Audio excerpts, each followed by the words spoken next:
Ang 5 kwanzas ng bansang Angola.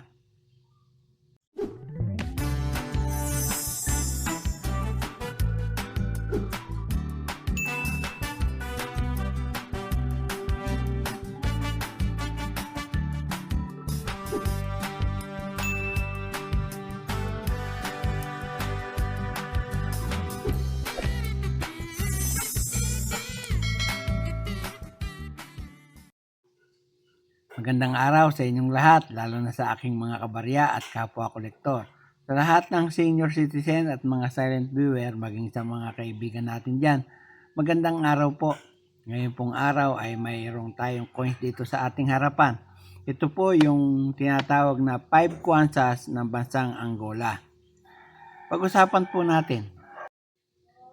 Sa harapang bahagi po ng baryang ito, yung makikita natin, yung emblem o yung tinatawag na coat of arms ng bansang Angola. Ayan po. Tapos yung date ng pagkakagawa sa bandang ilalim. Ayun, 1999. Sa ibabaw naman, ang nakasulat na script ay Republica de Angola. Maganda rin po yung kanilang coat of arms. Ayan. May star na malaki sa bandang ibabaw. Ayun o, makikita nyo. Ang pagkakadesign niya ay napakaganda rin.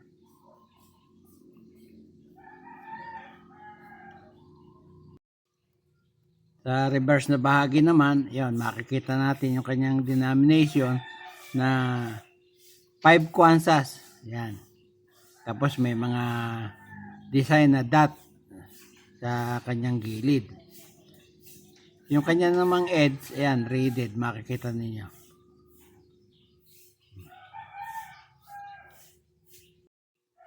Yun nga po ay nagmula sa bansang Angola.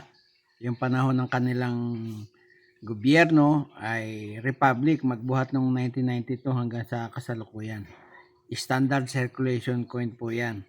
Ang taon ng pag-iral o paglitaw ng barya na yan ay 1999. Ang value, 5 kwanzas.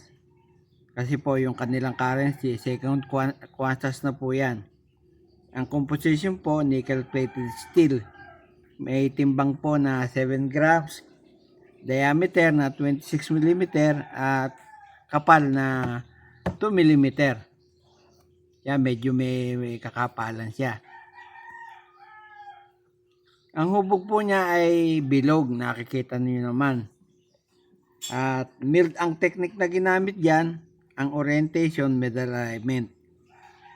In-issue po 12 ng November 1999 at na-demonetize na po noong December 31, 2014.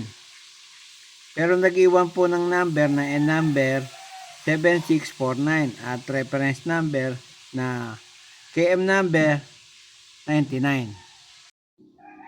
Dito po sa numista, yung 5 kwanzas na ganyan ay may value, yung very fine po o yung fine, 71 pesos. Yung very fine ay 110 pesos. Yung extra fine ay 100 pesos din.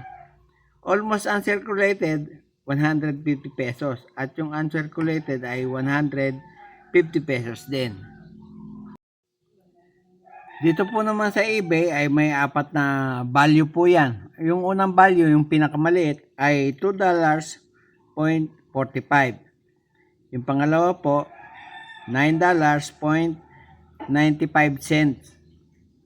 Yung pangatlong value po niyan dito sa numista, dito sa eBay ay $15.49 at yung pinakamalaki, ito po $60.90 yung uncirculated. Yan po lamang at wala nang iba. Gaya po ng dati, bago ako matapos sa aking content ngayong araw, nais ko pong muling pasalamatan ang lahat ng aking kabarya at kapwa kolektor. Lahat ng senior citizen at mga silent viewer, maging sa mga kaibigan natin dyan. Yung mga vlogger dito sa Pilipinas at vlogger sa ibang bansa. Shoutout po sa inyong lahat. Walang tigil at walang sawa po akong nagpapasalamat sa inyong lahat, sa inyong walang sawang pagtangkilik sa aking mga video. Salamat po ng marami. At sa huli, ay masabi kong mabuhay tayong lahat.